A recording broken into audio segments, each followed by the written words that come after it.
Alexa is becoming a more predominant part of our lives. But if you buy a Fire Stick, the remote now is Alexa activated. You have Alexa in the car, you have Alexa at home. Eventually, I think when I look at the younger audience, I think most of them will eventually move to what we call voice commerce or conversational commerce, where, for example, if I'm driving back from work and I need washing powder, I can ask Alexa to order it for me. What happens, what's interesting there is suddenly, all of a sudden, you don't see any branding, and all the physical attributes like color, logo, etc. are gone.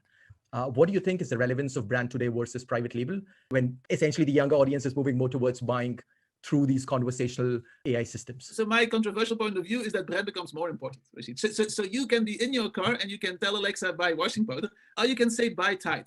And when you say buy Tide, Alexa will order Tide for you. So this kind of unaided or top of mind awareness that a lot of brands are striving for, right? So if you look, Kevin Keller would call this unaided brand awareness in my books too. Somebody like Byron Sharp would call that mental availability, right? So how much of a salience does a brand really have? And that becomes even more important when we have a lot of choices. So go back, so in the time with my PhD was the first .com craze, and people talked about frictionless commerce. Lots of economist papers saying, look, there's no more friction. The only reason to have brands is because, it's hard to kind of judge quality, but now you have customer reviews online. Why on earth would anybody need a brand? And in contrast, we have seen that because the number of options to consumer has exploded, the shortcut signal that the brand provides, if anything, has become more important.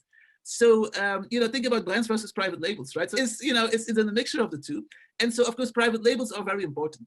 You live in Germany. Germany, Belgium, the UK have a very high penetration of private labels. The US is a bit behind, but private labels are basically working when they provide more value to the customer, right? So they're great quality at a lower price.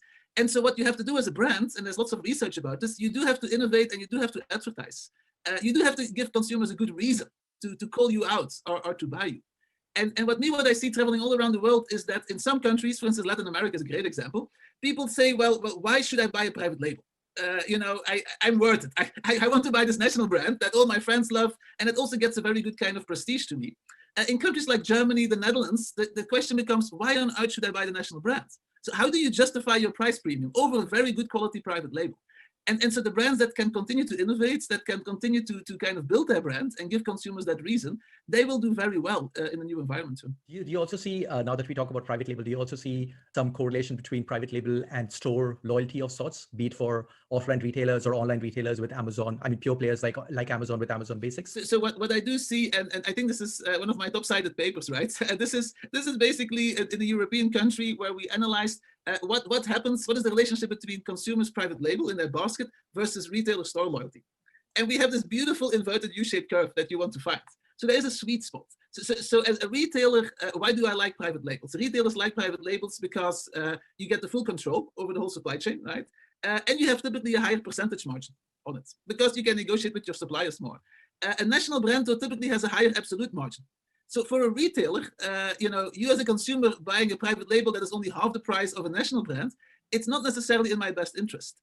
Private labels can also help with store loyalty because they're only available at your retail, specifically if you brand them as such, right? So this is my retailer quality stamp. But then we find this kind of diminishing returns. And so we actually find that once you go over 50% private label, you attract people who are less loyal.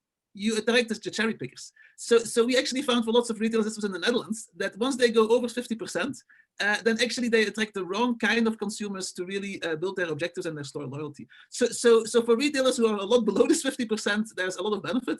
Retailers who are over 50%, we actually advise them to cut back a bit. There was even, and this was in the Great Dutch Price War, right? So the leader, Albert Heijn, actually experimented with stores with only private labels. And it was horrible. Nobody liked it, even consumers who only buy private labels, because they want the national brand as a reference point. They want to feel good about how much money they're saving. So if you have the national brand next to the private label and you say, hey, you save 40%, that made them feel a lot better than only having private labels in the mix there.